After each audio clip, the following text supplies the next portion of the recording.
I'll ask both of you this question.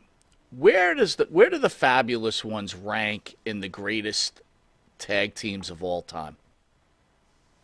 Well, if you ask us, Oh, got a little frozen Steve. All right, Stan, you're Steve, on. Steve froze up. Oh, he's back. nah, I got an answer because I'm a realist, but at the same time, I mean, I don't underplay us, but Stan has his side too. So let Stan tell you. well, well, Steve, you kind of froze up. What was your answer? You froze there for a Well, second. my answer is there's just too many to put a label on the greatest tag team. I mean, they're just endless.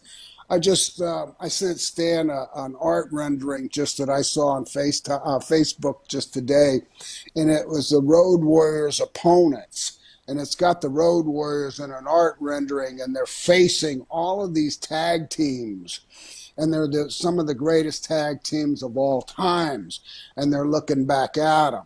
But a lot of those tag team people are really close friends of mine, and I was sending it everywhere to the guys that are still Mm. alive, going, "Hey, you might not have seen this, but they honored you, and just being the Road Warriors opponents or whatever." But it was a montage, and then when you see all of that, I mean, I look at it. We were a great tag team, and I love being partners with Stan, and we were very successful. Were we the greatest? Well, who would ever know?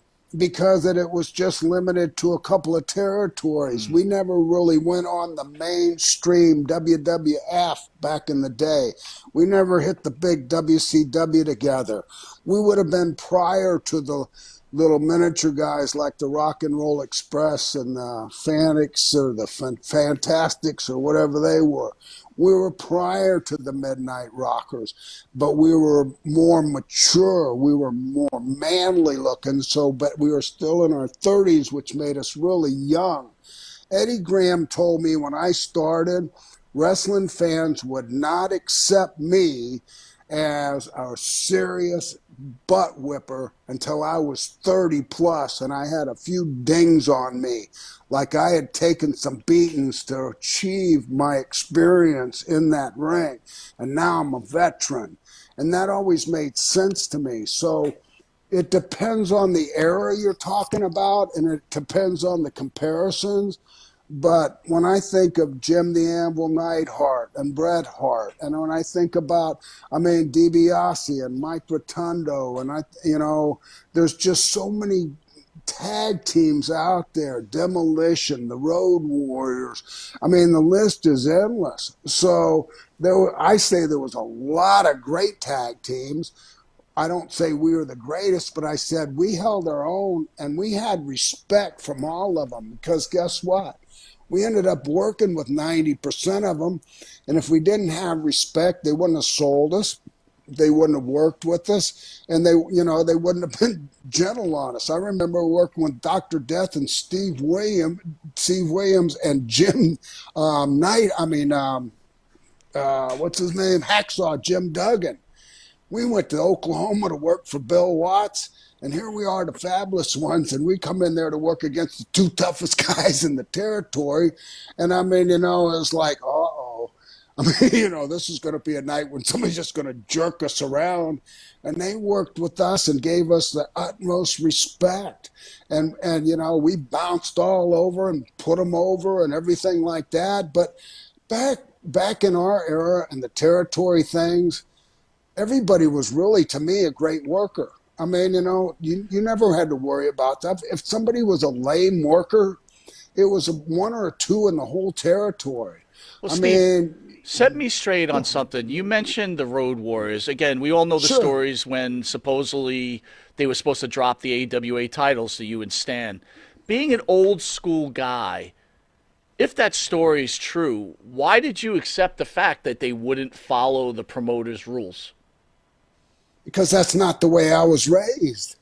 I wasn't raised to go to the ring and go against the guy that's paying me and not do what I'm told. I'm a soldier. I'm a soldier that works for an army general. The army general pays me. And whatever the Army general asks me to do, I'm going to do it. And if he asks me to get beat, then I'm going to do it. And I'm going to do it to the best of my ability to make my opponent look better. That's the whole nature of the wrestling business. It's what happens is guys' egos get in the way and they really start believing that there's something that they're really not. The business is a work.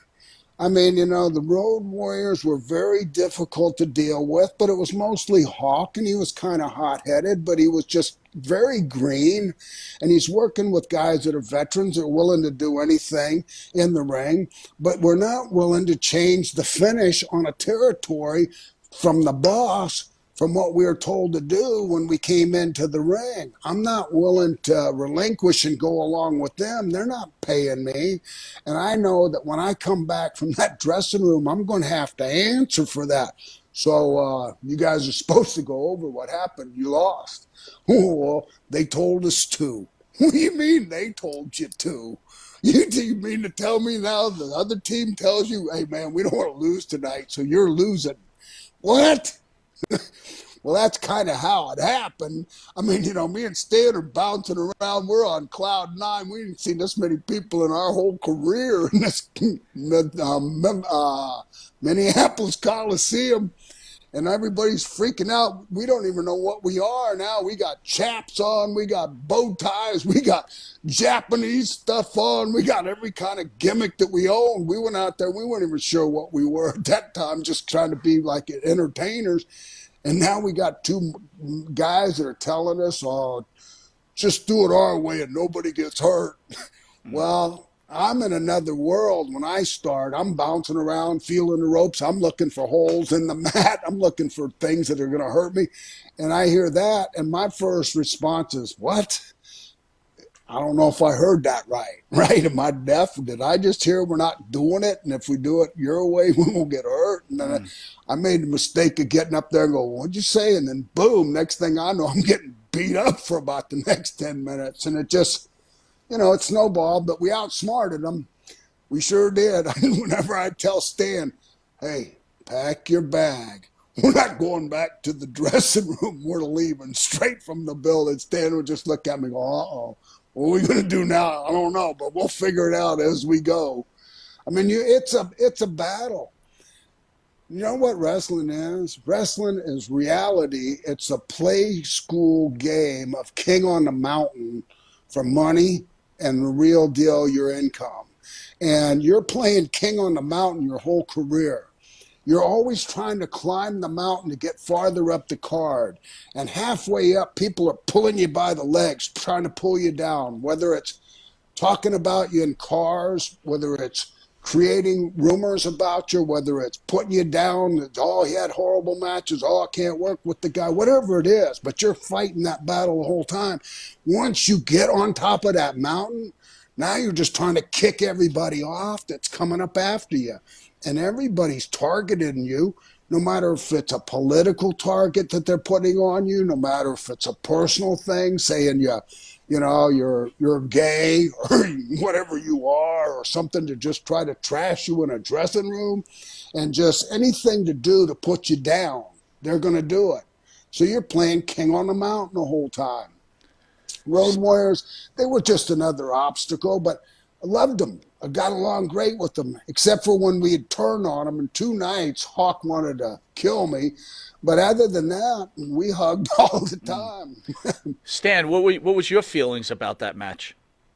I was thinking a short while ago, and I could be wrong, but I worked with the Road Warriors perhaps more than anybody else, because I worked with the Road Warriors with Steve, the Fabulous Ones, a lot. And then I worked with them again with Bobby, the Midnight Express. I worked with them with 2 tag teams quite a bit. So I may have had more frequent flyer mileage than anybody, taking those press slams. But as far as the ratings of the Fabs, I mean, that's like Steve said, it'd be too tough. I'd put us in the top 30, but I would never say we were in the top 5 or 10 or whatever. I mean, the Midnight Express were a great tag team too. I feel Bobby was one of the greatest workers of all time. But Absolutely. the Road Warriors, they never really grasped the fact that, to get heat, you can't go out there and tell the fans, the people in your interviews that you're going to kick somebody's butt, and then you go out there and you kick their butt. Well, that's not being a heel. That's being a baby face. You told them what you're going to do, and you did it. If they could have gotten tremendous heat looking the way they did, and if you really got tough with them and fought back, and then they finally maybe a little bit of a cowardice showed up in them. Of course, they would have never done that because they were too. I mean, their minds were, we're tough and it's legit, so we couldn't do that. But can you imagine the heat that they would have gotten if they would have just shown a little bit of cowardice? The people would go, look at those guys are big and huge, and look at them. They're really, when it gets down to them, they go and gets tough. They got a little bit of wimp in them, but that never happened. They finally, I think, kind of smartened up towards the end. And they were both great guys. We got along good with them, but we had a few little run-ins. But all in all, they were nice guys. They just believed their gimmick. They were both bouncers, I think, at a nightclub, and they fought a lot. And they just said, well, in real life, the Fabulous Ones couldn't beat us up in real life. Well, you know what? Wrestling is not real life. Wrestling is make-believe. It's fantasy. That's what you got to give the people, the fantasy. They come there after working 5 days a week, and then they want to immerse themselves in that fantasy world, and you gotta play your part. And Hawk and Animal had a hard time not playing the part of, we're legitimately tough, and we're always going to be tough, and we're going to win every match we get into, and nobody's going to beat us. Great